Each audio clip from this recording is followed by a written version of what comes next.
সালাম আলাইকা। এই বেদাত মানুষ হাতে চলে না, আসলে চলে না, চলে। আচ্ছা, এবার আপনাকে বলছি, হুজুর الصلاة والسلام على من لا نبي بعده أما بعد فإن خير الحديث كتاب الله وخير الهدى هدى محمد صلى الله عليه وسلم وشر الأمور محدثاتها وكل محدثة بدعة وكل بدعة ضلالة وكل ضلالة في النار.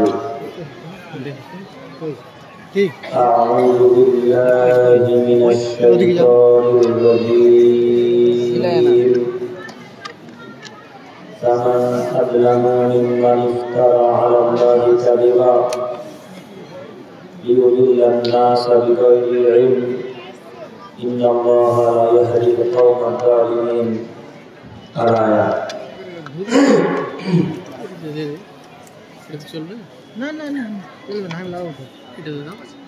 عن أبي هريرة رضي الله تعالى عنه قال قال رسول الله صلى الله عليه وسلم من كذب علي متعمدا فليتبوأ مقعده من النار. رواه مسلم والمشكاة.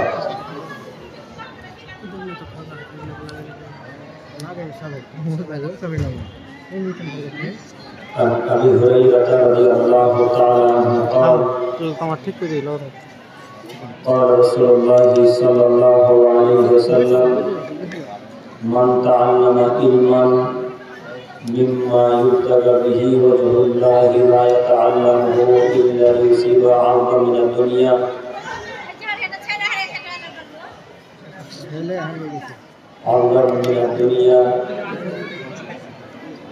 حتى يكون يوم القيامة يعني ريحها. رواه المسكات بسند صحيح.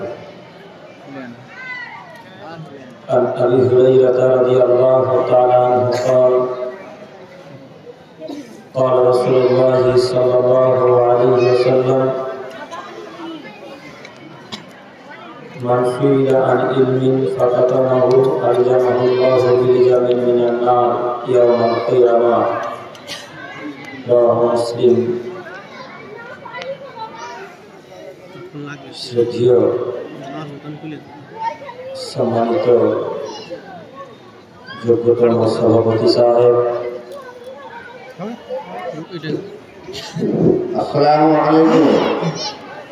খেড়িয়া গ্রামের বড় খেড়িয়া মনসুর আলীর ভাতিকে 6 বছরে হারিয়ে গেছে আর কি।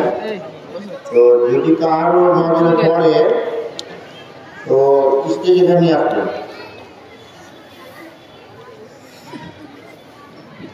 শ্রদ্ধেয় সম্মানিত যোগ্যতম সভাপতি সাহেব ও ওলামায়ে কেরামগণ ও আমার সামনে বসে থাকা দিনী ভাই ও পর্দার আড়াল মা ও বোনেরা, প্রশংসা আল্লাহ সুবহানাহু ওয়া তাআলার জন্য। শান্তি অবতীর্ণ হোক আমরা রাসূলের উপর সাল্লাল্লাহু আলাইহি ওয়াসাল্লাম। সম্মানিত উপস্থিতি, আজকে আমাদের এই দিনী বৈঠকে সংক্ষিপ্ত আলোচনা হবে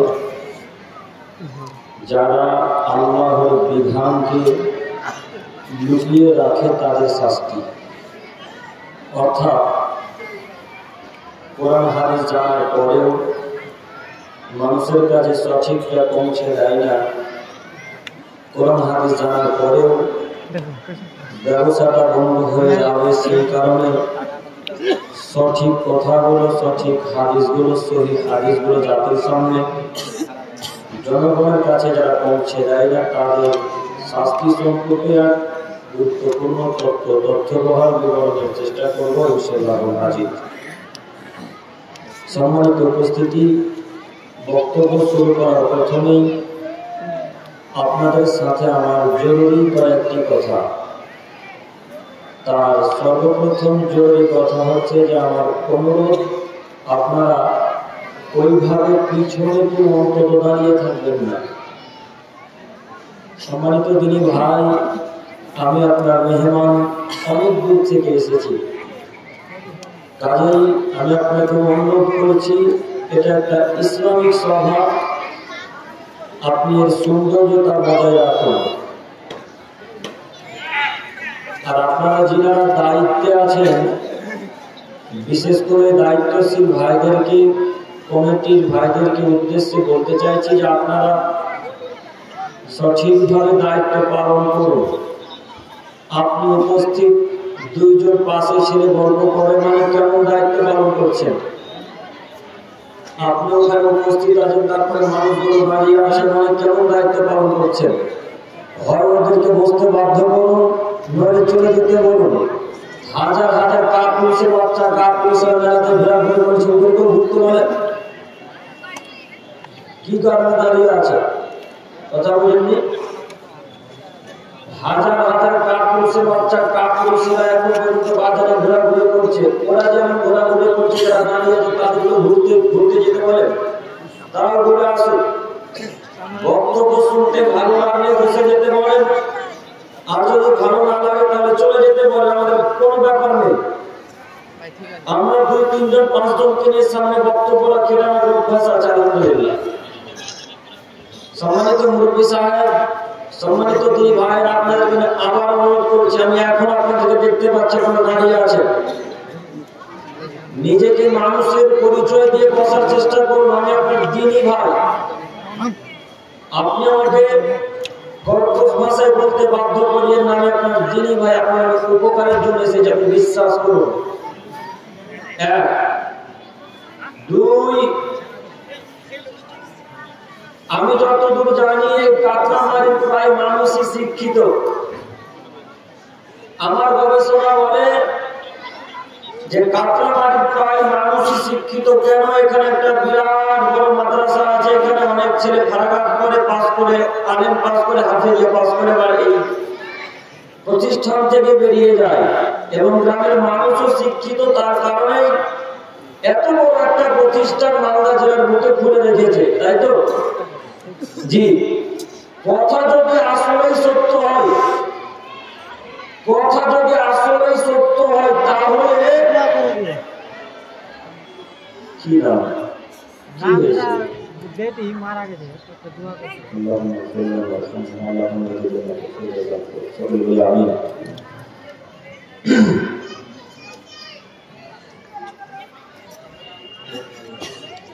সম্মানিত দুই ভাই, যেটা বলছিলাম যে কথা যদি আসলেই সত্য হয়, তাহলে এবার আমি আপনাকে এখন যে গতিতে কথা বলতে যাচ্ছি সেটা হচ্ছে এই যে আপনারা যে এখানে কয়েকজন, ওই বারান্দায় কয়েকজন, তারপরে পিছনে আবার মধ্যে জায়গা ফাঁকা রেখে যে বসে আছেন, এটা কি কোনো বর্ষার নিয়ম শৃঙ্খলা হলো?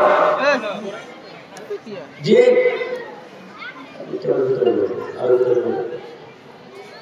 আপনাদেরকে আমি অনুরোধ করে বলতে চাইছি যে এখন আপনারা যেভাবে ফাঁকা ফাঁকা হয়ে বসে আছেন, এটা কোনো শিক্ষিত মানুষের পরিচয় হলো কি? কথা বুঝাতে পারলাম মনে হয়? ও মুরব্বী সাহেব, চাচা, আপনাদেরকে বলছি, শিক্ষিত মানুষের পরিচয় হলো পাশে পাশে এসে বসার, সামনে জায়গা ফাঁকা রেখে পিছনে কেন? সামনে জায়গাকে পরিপূর্ণ করুন, তারপরে পিছনে জায়গা হবে। আল্লাহ নবী সাল্লাল্লাহু আলাইহি ওয়াসাল্লাম বলেছেন, আবু হুরায়রা রাদিয়াল্লাহু তাআলা আনহু থেকে বর্ণিত, তিনি বলেন, রাসূলুল্লাহ সাল্লাল্লাহু আলাইহি ওয়াসাল্লাম বলেছেন, ইদা মারাতুম বিরিয়াদিল জান্নাহ, হে আদমের ছেলেরা, যখন তোমরা জান্নাতের উদ্যানের পাশ দিয়ে যাতায়াত করবে, অর্থাৎ জান্নাতের নিকট দিয়ে যখন চলে যাবে, ফারতাউ, তাতে তোমরা চলে নিও। কল ওয়ারিয়াদিল জান্নাহ ইয়া রাসূলুল্লাহ সাল্লাল্লাহু আলাইহি ওয়াসাল্লাম, হে আল্লাহর নবী,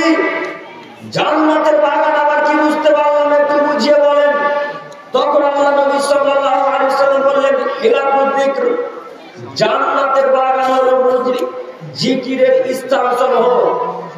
জান্নাতের বাগান হলো জিকিরের স্থানসমূহ, অর্থাৎ যেখানে আল্লাহ এবং তার রাসূলের আলোচনা করা হয়, যেখানে তাসবিহ তাহলিল জিকির আজকার করা হয়, সেখানে জান্নাতের বাগানের কথা মুহাম্মদ সাল্লাল্লাহু আলাইহি ওয়াসাল্লাম বলছেন। অতএব আপনাকে আমি বলতে চাইছি, জান্নাতের বাগানে আপনি বসবেন, পিছনে বসে থেকে প্রথমে জান্নাতে যাওয়ার চেষ্টা করছেন? জি না। আল্লাহ যদিও আপনাদেরকে জান্নাতে দেয়, তো আল্লাহ সবার শেষে আপনাকে জান্নাতে দিবে। কেন? সামনে জায়গা পরিপূর্ণ ফাঁকা আছে, তারপরে পিছনে বসে আছেন এই কারণে। যদিও আল্লাহ আপনার জান্নাত নসিব করেন, যদিও পান, আমি আপনি যদি পাই, তো আমরা যারা এখন পর্যন্ত পিছনে বসে আছি, আল্লাহ সুবহানাহু ওয়া তাআলা এদেরকে সবার শেষে জান্নাতে প্রবেশ করাবেন। তো এখন আপনাকে আমি বলতে চাইছি যে আপনারা কি সবার শেষে জান্নাতে যেতে চান না প্রথমে? কথা বলেন। প্রথমে। তো প্রথমে যদি যেতে চান, তো আমি এখন 5 মিনিটের বসার ব্যাপারে কথা বলছি, এখন মানুষরা বসে আছে, বুঝতে পারেন না কথা কেউ না? কথা বুঝতে পারেন না মনে হয় না? সম্মানিত দিনী ভাই, আপনাকে আমি বলতে চাইছি যে সামনের জায়গায় পরিপূর্ণ করুন, এগিয়ে চলে আসেন। বারবার বলছি, সামনে জায়গায় পরিপূর্ণ করে পিছনে যারা আসবে তাদেরকে বসার জায়গা করে দিতে হবে। তারা আপনার ভাগ টপকে আসবে না, তারা এসে পিছনে বসবে। সম্মানিত দিনী ভাই, বলছিলাম যে যারা কোরআন এবং হাদিস জানার পরে গোপন করে রাখে, তাদের শাস্তি। একটু আমার দিকে তাকান। যারা কোরআন হাদিস জানার পরেও মানুষের নিকটে পৌঁছে দেয় না, তাদের উপর আল্লাহ সুবহানাহু ওয়া তাআলা সরাসরি অভিশাপ করেছেন। তাদের উপরে সারা পৃথিবীর ফেরেশতা মণ্ডলী অভিশাপ করেছেন। যারা কোরআন হাদিস জানার পরেও মানুষের নিকটে পৌঁছে দেয় না, তাদের উপরে আল্লাহর অভিশাপ, তাদের উপরে ফেরেশতা মণ্ডলীর অভিশাপ। সম্মানিত দিনী ভাই, আপনি যদি এতটুকু বাক্য জানেন কোরআন এবং হাদিস থেকে, তাহলে এতটুকুই বাক্য জাতির সামনে বলে দেওয়া লাগবে। এতটুকু কথা যদি জাতির সামনে, এতটুকু কথা যদি হাদিস কোরআন থেকে জানেন, এতটুকুই কথা কোরআন এবং হাদিস থেকে বলে দেওয়া লাগবে। আর ব্যবসাকে টিকিয়ে রাখার জন্য যদি হাদিস কোরআনকে বন্ধ রেখে দেন, তাহলে আল্লাহ আপনাকে অভিশাপ করেছেন, এখন আপনি জাহান্নামে যাবেন। ব্যবসা টিকিয়ে রাখার জন্য হাজারো মানুষ সই হাদিসকে জয়ীফ হাদিস বলে চালিয়ে দেয়। ব্যবসাকে টিকিয়ে রাখার জন্য হাজারো মানুষ কোরআন মাজিদের অর্থ উল্টা ভাবে করে।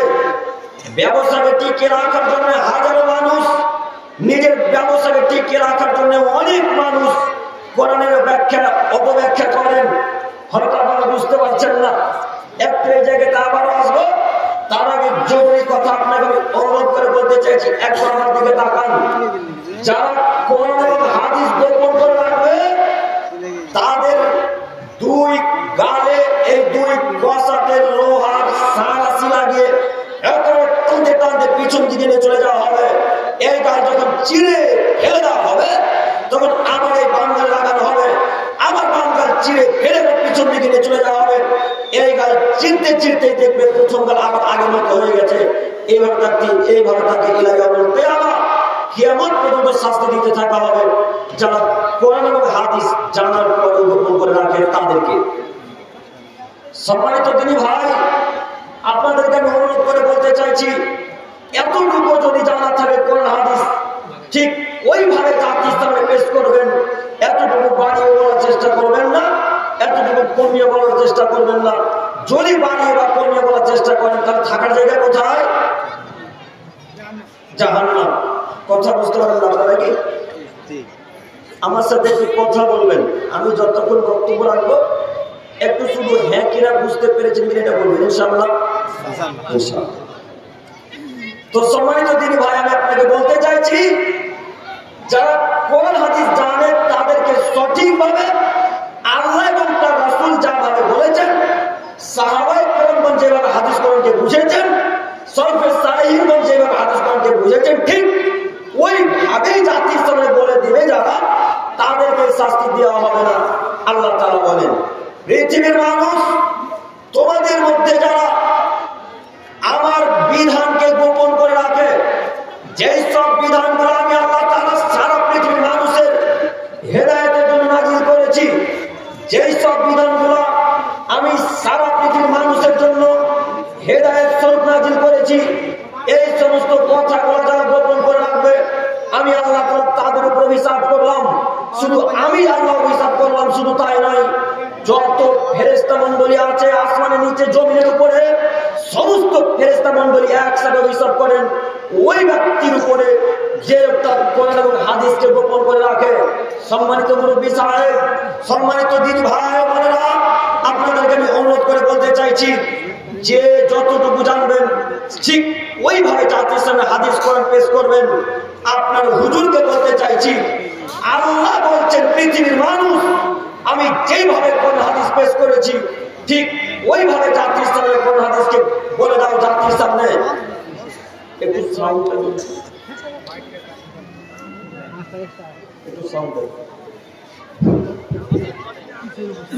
সম্মানিত দিনী ভাই বোন, মহান আল্লাহ তাআলা বলেন, যেভাবে আমি জাতির সামনে আয়াত এবং হাদিসকে বলে দিতে বলেছি ঠিক ওইভাবে তোমরা জাতির সামনে আয়াত এবং হাদিসকে বলে দেবে, নইলে তোমাদের শাস্তি পরে হবে। একটু আপনাকে বলছি, মহান আল্লাহ তাআলা বলেন, ওয়ামান ইউশরিক বিল্লাহ, হে পৃথিবীর মানুষ শোনো, যে আল্লাহর সাথে শিরক করবে, ফাকাদ হারামাল্লাহু আলাইহি আল-জান্নাহ, আমি আল্লাহ তাআলা তার উপর জান্নাতকে হারাম করে দিলাম। ওমালাহুন নার, এবং তার থাকার জায়গা হলো জাহান্নাম। ওমা লিয-যালিমিনা মিন আনসার, এবং অত্যাচারীদের জন্য কোনো সহযোগী থাকবে না কিয়ামতের মাঠে। একটু আমার দিকে তাকান, আল্লাহ বলছেন, ওয়ামান ইউশরিক বিল্লাহ, পৃথিবীর মানুষ যারা শিরক করবে তাদের উপরে আমি আল্লাহ তাআলা জান্নাতকে হারাম করে দিলাম। ওমালাহুন নার, এবং তাদের থাকার জায়গা হলো জাহান্নাম। ওমা লিয-যালিমিনা মিন আনসার, এবং অত্যাচারী মানুষদের জন্য কোনো সহযোগী কোনো কেউ থাকবে না, কেউ তার সহযোগিতা করবে না। একটু আপনাকে এবার বলি, এই আয়াত যেটা পেশ করলাম, এই আয়াত 1450 বছর ধরে কোরআন মাজিদে আছে। যে আয়াত পেশ করলাম, এই আয়াত 1450 বছর থেকে কোরআন মাজিদের মধ্যে আছে। আপনার হুজুর জানে না? আপনার হুজুর জানে না যে শিরক করলে আল্লাহ জান্নাত হারাম করে দিয়েছেন, জাহান্নামকে ওয়াজিব করে দিয়েছেন? এই কথা আপনার হুজুর জানে না? কই আপনার হুজুর বললো না কেন? আপনার হুজুর বললো না কেন? জাতির সামনে জনগণকে বলে যাচ্ছি, যারা শিরক করবে তারা জাহান্নামে যাবে, যারা শিরক করবে তারা জাহান্নামে যাবে। আপনার হুজুর বললো না কেন? আপনার হুজুর এই জন্যই বলেনি, যদি আপনার হুজুর বলে দেয় তাহলে ব্যবসা যে বন্ধ হয়ে যাবে। কথা বলেন, হুজুর যদি এখন এই শিরকের কথা বলে দেয় তাহলে হুজুরের ব্যবসা বন্ধ হয়ে যাবে। আশ্চর্যের বিষয় যে যতবার মাজার দেখতে যায় ততবার চাদর চড়ানো হয়। চাদর চড়াই না মাজাতে? হয়তো আপনাদের মাজারের পাশে গ্রামে মাজার আছে, দেখেন রে, যে যতবার মাজারে যায় ততবার চাদর চড়াতে হয়, আর ওই চাদর গুলোকে আবার বিক্রয় করা হয়। এদের ইনকাম আর ইনকাম ব্যবসা চলতে আছে। এখন যদি হুজুর বলে দেয় যে মাজারে কেউ যদি চাদর দেয় তাহলে তার উপর জান্নাত হারাম হয়ে যাবে, এই কথা যদি হুজুর বলে দেয় তাহলে হানাফি সমাজের কোন একটা মানুষ 3 নম্বর প্রচারের হানাফি তারা কেউ মাজারে যাবে? যাবে কি? এখন মানুষ যদি মাজারে না যায় তাহলে তাদের যে ব্যবসা বন্ধ হয়ে যাবে। এই জন্য হুজুর কোরআন মাজিদের আয়াতকে গোপন করে রেখে বলছে, না না না না, কে বলেছে মাজারে সিজদা করা শিরক? কে বলেছে মাজারে চাদর চড়ানো শিরক? কে বলেছে মাজারে চাদর চড়ানো যাবে না? হুজুর বলছে মাজারে চাদর চড়ানো যায়, সিজদা করা যায়। যারা বলেছে ভুল বলেছে, শুধুমাত্র ব্যবসাকে টিকিয়ে রাখার জন্য। সম্মানিত দিনী ভাই, আপনাকে বারবার বলতে চাইছি, যদি কোনো মানুষ এতটুকু হাদিস এবং কোরআনকে গোপন করে রাখে তাহলে তার থাকার জায়গায় জাহান্নাম, তাহলে তার থাকার জায়গায় জাহান্নাম, তাহলে তার থাকার জায়গায় জাহান্নাম। আপনার হুজুর জানে না যে মাজারে সিজদা করা শিরক? আপনার হুজুর জানে না যে হাতে তাবিজ করা শিরক? আপনার হুজুর জানে না যে হাতে কালো ধাগা করা শিরক? এই ছেলে তোমাদের হাতে কালো ধাগা আছে এখন? কালো ধাগা নেই। আশ্চর্য লাগে, কিছুদিন আগে ছেলেরা হাতে কালো ধাগা বাঁধছিল, এখন মেয়েদের পা লক্ষ্য করে দেখা যায় পায়ে কালো ধাগা মেয়েদের। হ্যাঁ, কথা ভুল হচ্ছে, কথা ভুল হচ্ছে না। কিছুদিন আগে ছেলেদের হাতে কালো ধাগা বাঁধা দেখা যাচ্ছিল, এখন মেয়েদের পায়ের দিকে তাকায় দেখা যায় যে মেয়েদের পায়ে কালো ধাগা বাঁধা আছে। তাহলে বলেন এরা কোথায় গেছে গেছে? হুজুর বলেছে যে কবজিতে যদি ব্যথা করে তাহলে কালো ধাগা বেঁধে নিও ভাই, তাহলে ব্যথা করবে না। তখন সারা পৃথিবীর মানুষ, মালদা জেলার মানুষ হাতে কবজিতে কালো ধাগা বাঁধতে শুরু করেছে। কারো মাথায় বিদ্যা বুদ্ধি কাজ করে না। আরে কালো ধাগা কি করতে পারে? হাতের ব্যথা ভালো করতে পারে কে? আল্লাহ। আল্লাহকে বলে এক করে যাবো না, কবজিতে খুবই লাগছে গো আল্লাহ, তুমি একটু ভালো করে দাও না। তারপরে সেটা হাতে করে খুব আশা করি ভালো হয়ে যাবে। কালো ধাগাতে কি করতে পারে? কি করতে পারে কালো ধাগা? আবার হুজুরকে চ্যালেঞ্জ করে গেলাম, এমন কোন মায়ের বেটা মালদাতে জন্মগ্রহণ করছে বলতে পারে যে মাঝারে সিজদা করা যায়? এমন কোন মায়ের বেটা বলতে পারে মাঝারে সিজদা করা যায়? এমন কোন মায়ের বেটা বলতে পারে মাঝারে চাদর চালানো যায়? ওটা যদি মালদাতে হাদিস কোরআন দিয়ে কবর না দিতে জাতির সঙ্গে জিন্দেগিতে কথা বলবো না। আল্লাহ বলছেন শিরক করে ফাকাদ হারাম আল্লাহু আলাইহি ওয়া জান্নাহ, আমি আল্লাহ তার উপর জান্নাতকে হারাম করে দিলাম। ওমা হুন্না, তার থাকার জায়গা জাহান্নাম। ওমা লিযালিমিনা মিন আনসার, এবং তাদের জন্য কোনো সহযোগী থাকবে না। কেউ কিয়ামতের মাঠে তাদের সহযোগিতা করবে না, এরা জাহান্নামে যাবে। ও হুজুর আপনাকে বলছি, ও হুজুর আপনাকে বলছি, কথা নিশ্চয়ই আপনার কানে পৌঁছাবে। আপনাকে বলতে চাইছি, যদি পরকালে বাঁচতে চান তাহলে এই শিরকি ব্যবসা বন্ধ করুন। যদি পরকালে বাঁচতে চান তাহলে মাজার পূজার ব্যবসা বন্ধ করুন। পরকালে যদি বাঁচতে চান তাহলে মাজার পূজার ব্যবসা বন্ধ করুন। যদি মাজার পূজার ব্যবসা বন্ধ করতে না পারেন, পরকাল নিশ্চিত হারাবে, অবশ্যই হারাবে, অবধারিত হারাবে। কেন? আল্লাহ নবী বলছেন, কেউ যদি শিরক করে মারা যায় তাকে আল্লাহ জিন্দেগিতে ক্ষমা করবেন না। জিন্দেগিতে আল্লাহ ক্ষমা করবেন না, কথা আল্লাহ তাআলা নিজেও বলেছেন। অতএব আমি আপনাদেরকে অনুরোধ করে বলতে চাইছি, শুধু হুজুরের কথাতে গেলেই হবে না। এবার আহলে হাদিসদের পরিবারে আছে, আপনারা মনে করেছেন শুধু হুজুররা হানাফিরা শিরক বিদআত করে, তাই না? যে কথা বলেন, আপনারা সবাই মনে করেন যে শুধু 3 নম্বর শ্রেণীর পচারা হানাফি তারাই শুধু শিরক আর বিদআত করে, আহলে হাদিস পরিবারে বিদআত করে না, শিরক করে না? না করে। দেখেন কবে করে দেখাচ্ছি, ওই যে আপনার বিবাহ হবে, বিয়ে হবে, তো আপনার মা আপনাকে বলছে, আব্দুর রহমান হাতে একটা পেরেক নিয়ে বেড়ায় বেটা, তাহলে চিনে ভূতে ধরতে পারবে না। কথা মনে ভুল হয়ে গেল নাকি? ঘটে এরকম। পেরেক বুঝলেন কি? কাঁটা। কাঁটা যদি কাঁটা না থাকে বেটা, তাহলে কাজল চিনে বেড়াবে বেটা, চিনে ধরবে না। কাজল কি বুঝেন? বলেন কোথায় নীতি, কোথায় গেছে গেছে। আর আপনার স্ত্রী বলছে যে হাতে যদি পেরেক থাকে তারা জিনে ধরতে পারে। আচ্ছা, আশ্চর্যের বিষয়, আপনাদের বাড়ি ভোরবেলা তৈরি আছে, জানালাগুলো তৈরি আছে লোহা দিয়ে তৈরি না প্লাস্টিক দিয়ে তৈরি? কি দিয়ে তৈরি? জানালাগুলো লোহা দিয়ে তৈরি। তো লোহা থাকে যদি জিন নাই ঢুকতে পারে, তা আপনার স্ত্রীকে কাউকে জিনে ধরে চলে গেল বাড়িতে। কথা বুঝতে পারলে? তাহলে আপনার স্ত্রী জিনে ধরলো কেন? তার মানে বোঝা যাচ্ছে যে মানুষের মাথাতে ব্রেন, মস্তিষ্ক কিছুই কাজ করে না, যা আছে সব গোবর ভরা। তাই তো বলছে লোহা নাকি জিনকে বাঁচাতে পারে। অথচ জিন থেকে বাঁচাতে পারে কে? আল্লাহ। এই বিশ্বাস নিয়ে আল্লাহকে বলা লাগবে, আল্লাহ জিনের অনিষ্ট থেকে তোমার কাছে রক্ষা চাইছি, শয়তানের অনিষ্ট থেকে রক্ষা চাইছি। মাবুদ, তুমি আমাদেরকে এই খারাপ জিন শয়তানকে রক্ষা করো, আমাদের পরিত্রাণ করো। এবার কার কাছে দোয়া করা লাগবে? আল্লাহর কাছে দোয়া করা লাগবে। একটু ছোট কারিয়া আব্দুল গাফফার 18 জন হলো আর মেয়ে দান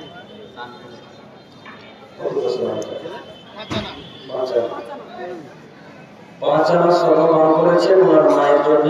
ওরা আম্মু মারা গেছেন। আল্লাহ মাহফুল্লাহ মারহামহু, আল্লাহ তোমার আম্মু জান্নাতে চলে যান, বসতি হয়ে আমিন। আল্লাহুম্মা সাল্লি আলাইহি। সম্মানিত মুরব্বী সাহেব, বলছিলাম যে যদি কোনো মানুষ এতটুকু কথা গোপন করে না করে তাহলে তার থাকার জায়গায় জাহান্নাম। একটু আপনাকে দেখাচ্ছি, আমি দেখাচ্ছিলাম আহলে হাদিসদের পরিবারের শিরক বিদআত চলে কিনা। এবার আপনাকে বলে দেখুন, আপনার পরিবারে এখন পর্যন্ত হাতে তাবিজ আছে, আমি আশা করি তাবিজে তাবিজ তো হাতে তো আছে। বড় বড় মুরব্বী সাহেবদের কোমর দিকে লক্ষ্য করে দেখা যায় কালো ধাগা বাঁধা আছে কোমরে। কালো ধাগা কি করবে আপনি বলেন? কি করবে কালো ধাগা?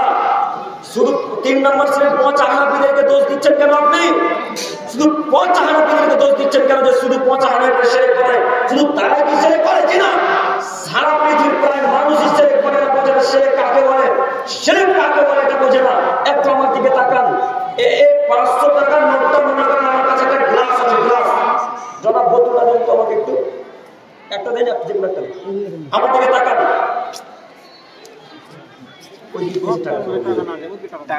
একটু আমার দিকে তাকান। এই বোতলটাকে মনে করেন গ্লাস। তো আপনার স্ত্রীর হাতে গ্লাসটা ছিল সকালবেলা, তো গ্লাসটা নিয়ে যেতে ভয় করে হাত থেকে আপনার স্ত্রী, তখন আপনার স্ত্রী বলছে আজকে আমাদের এখানে কি আসতে পারে গো? ঘটনা কি সত্য? কথা মিলে কি?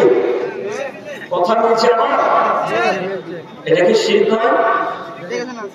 বলেন, গ্লাস কিভাবে বলে দিল যে কুকুর আমাদের বাড়ি আসবে? এগুলো হাদিস পরিবারে চলে না? চলে না? প্রায় পরিবারে চলে। আরো দেখাচ্ছিল ওই সকালবেলা যখন দেখবেন কাক বাড়ির ছাদের উপর কিভাবে বাসে লাগালে কা কা করে চাচাচ্ছে, তখন আপনার স্ত্রী বলছে আজকে কোনো দুর্ঘটনা নিশ্চয়ই ঘটবে। কথা বলছে কি? এগুলো হাদিস পরিবারে চলে না? শুধু হানাফিদের নাম করেন কেন আপনি? আহলে হাদিস পরিবারে ওই শিরক চলে। এই আহলে হাদিস পরিবারের শিরক চলে, নিজেকে আহলে হাদিস দাবি করেন। আহলে হাদিস তো তারাই যারা শিরকের মুখে লাথি মেরে চূর্ণ-বিচূর্ণ করে দিতে পারে, তারাই আহলে হাদিস। আহলে হাদিস তো তারাই যারা শিরকের মুখে লাথি মেরে একবারে চূর্ণ-বিচূর্ণ করে দিতে পারে, তারাই আহলে হাদিস। বেদাত কোনদিন আশ্রয় পাবে না, শিরক কোনদিন আহলে হাদিস পরিবার আশ্রয় পাবে না। এই কোথাকে এই নীতিকে যেদিন আহলে হাদিস পরিবারের লোক লাথি মেরে দিতে পারবে, তারাই সেদিন মতো প্রকৃত আহলে হাদিস হবে, তারাই প্রকৃত আহলে হাদিস হবে না। আসসালামু আলাইকুম। যিনাদের খাওয়ার প্রয়োজন আছে, এখন বর্তমানে ডেলিগেট খাওয়ার মানে থাকা আছে, যিনার খাওয়ার প্রয়োজন আছে যিনার ডেলিগেট খেলে আর কি খাওয়া করে। সম্মানিত তিনি ভাই বোন, বলছিলাম যে আহলে হাদিস পরিবারের শিরক এবং বিদআত অনেক লিপ্ত হয়ে আছে, ঢুকে আছে। তাই অনুরোধ করে বলছি যে পরিবারে যত শিরক এবং বিদআত আছে, এই শিরক এবং বিদআতকে লাথি মেরে চূর্ণ-বিচূর্ণ করে দিতে হবে। অন্তত আহলে হাদিসদের পরিবারে শিরক এবং বিদআত থাকতে পারে না। অন্তত আহলে হাদিসদের পরিবারে শিরক এবং বিদআত থাকতে পারে না। সম্মানিত তিনি ভাই, আমি যে বাক্য বলতে গিয়ে এত দূরে চলে এলাম, সে বাক্যের আরো একটি গুরুত্বপূর্ণ মূল্যবান কথা হচ্ছে যে আপনার হুজুর ভালোভাবে জানে যে শিরক করলে মানুষ জান্নাতে যাবে না। আপনার হুজুর ভালোভাবে জানে যে বিদআত করলে মানুষ জান্নাতে যাবে না। এর পরে হুজুর টিকে রেখেছে ব্যবসাকে। একটু আপনাকে বলি, আপনার হুজুর কি জানে না যে এই করলে শিরক হয়, ওই করলে শিরক হয়, এই কাজ করলে বিদআত হয়? এই কথা হুজুর ভালোভাবে জানে। তারপরেও আপনার হুজুর সালাত শেষেই আসসালাতু ওয়াসসালামু আলাইকা ইয়া রাসূলুল্লাহ, আসসালাতু ওয়াসসালামু আলাইকা ইয়া হাবিবাল্লাহ, আসসালাতু ওয়াসসালামু আলাইকা ইয়া নূরাম মিন নূরিল্লাহ বলে না? বলে কি? বলে। হুজুরকে জিজ্ঞাসা করেন, হুজুর এই সালাত কোথায় পেলেন? তখন হুজুর বলবে হাদিসে পেলাম। আচ্ছা হুজুর, হাদিসটা কি সহিহ? তখন হুজুর বলবে জানি না সহিহ কিনা জয়ী। তার মানে হুজুর পড়াশোনা না করে বক্তব্য দিতে আসে। হুজুরকে বলছে, আপনাদের হুজুরকে বলে যাচ্ছি, এই বেদাতি কথাতে লাথি মারা লাগবে। আবার চালটা শেষে একেবারে শেষ পর্যায়ে এসে বলছেন ইয়া নবী সালাম আলাইকা, ইয়া রাসূল সালাম আলাইকা, সালাম আলাইকা। এই বেদাত মানুষ যাতে চলে না আসলে চলে না চলে। আচ্ছা এবার আপনাকে বলছি, হুজুরকে জিজ্ঞাসা করেন, হুজুর এই সালাত এই দরুদ কি হাদিসে আছে? তখন হুজুর বলবে হ্যাঁ হাদিসে আছে। আচ্ছা বলেন তো দেখি হুজুর কি গোপন করলো না রাসূলের হাদিসকে? গোপন করলো কি? হুজুর কি আল্লাহর বিধানকে গোপন করে রাখলো না? তাহলে হুজুর যদি গোপন করে রাখে তাহলে হুজুরের থাকার জায়গা এখন কোথায়? জাহান্নাম। আপনার হুজুরকে আবার বলে যাচ্ছি, ও হুজুর আপনাকে আবারও বলে যাচ্ছি, যদি বুকে এতটুকু দম থাকে আজকে মাঝরাতে আমাকে বসতে রেখে বলেন আব্দুল করিম ভাই এখনই থাকেন, আপনার সাথে এখনই দিবে যাবে, ইয়া নবী সাল্লাল্লাহু আলাইহি ওয়া সাল্লাম জায়েজ নয় মানে আসসালাতু ওয়াসসালামু আলাইকা ইয়া রাসূলুল্লাহ জায়েজ নয় মানে যদি প্রমাণ করে দিতে পারেন জাতির সামনে জিন্দেগিতে বক্তব্য রাখবেন ইনশাআল্লাহ। আর যদি প্রমাণ করতে না পারেন আজকে নীতি পরিবর্তন করা লাগবে, আজকে নীতি পরিবর্তন করা লাগবে, আজকে নীতি পরিবর্তন করা লাগবে। আল্লাহ নবী সাল্লাল্লাহু আলাইহি ওয়াসাল্লাম বলেন মান কাদা আলাইহি মুতাআম্মিদান ফালিয়াতাবাউ মাকাদাহু মিনান নার। হে আদমের ছেলে মেয়ে শোনো, তোমাদেরকে বলে যাচ্ছি তোমরা আমার ব্যাপারে একটা কথা যদি বলো আর সেই কথা যদি আদায় না হয় তাহলে তোমাদের থাকার জায়গা জাহান্নাম। হাদিস সহিহ মুসলিম মিসকাতের হুজুরকে চ্যালেঞ্জ করে গেলাম, শুধু মালদার হুজুরকে নয় সারা পৃথিবীর আলেম ওলামাকে চ্যালেঞ্জ করে গেলাম, এমন কোন মায়ের বাড়ি যদি প্রমাণ করে দিতে পারে ইয়া নবী সাল্লাল্লাহু আলাইহি ওয়া সাল্লাম আসসালাতু ওয়াসসালামু আলাইকা ইয়া হাবিবাল্লাহ ওয়া জায়েজ, এই যাবতীয় আরো কুসংস্কার বেদাতি কথা আছে এগুলি একটা যদি কেউ প্রমাণ করে দিতে পারে সেখান থেকে জাতি সামনে জিন্দেগি বক্তব্য রাখবেন ইনশাআল্লাহ। ইনশাআল্লাহ দেখেন আপনার হুজুরকে বলে যাচ্ছি, হুজুর ভালো হওয়ার জন্য বেদাতি কথা থাকলে হুজুর বন্ধ রাখেনি কেন? বন্ধ করার চেষ্টা করেনি কেন? হুজুর যদি এগুলি বন্ধ করে দেয় তাহলে হুজুর যে প্রতি বাড়িতে মিলাদ করতে যায় মিলাদে 1000 টাকা করে আসবে না।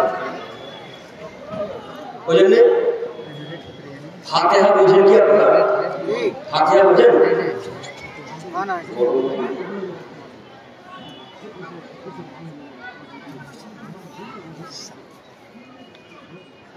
ফাতিহা বুঝেন?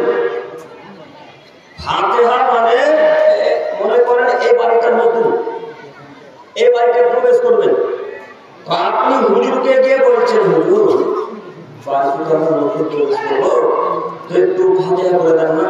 তখন হুজুর সূরা ফাতিহা বাকারা শেষ দুটি আয়াত নাস ফালাক ইখলাস করে ফুঁক দিবে আর সেখানে খাওয়া দাওয়া করবে আর শেষ পর্যায়ে দাঁড়িয়ে গিয়ে ইয়া নবী সালাম আলাইকা ইয়া রাসূল সালাম আলাইকা ইয়া হাবিব সালাম আলাইকা এই বাক্য বলার পর ওই পরিবারের পক্ষ থেকে 1000 টাকা নিয়ে হুজুর বাড়ি চলে আসবে। বলেন তো হুজুর কি ব্যবসা বন্ধ হবে না? আমি মনে হয় আপনাদের এই কথা বুঝাতে পারি না, কথা বুঝতে পারছেন আপনারা?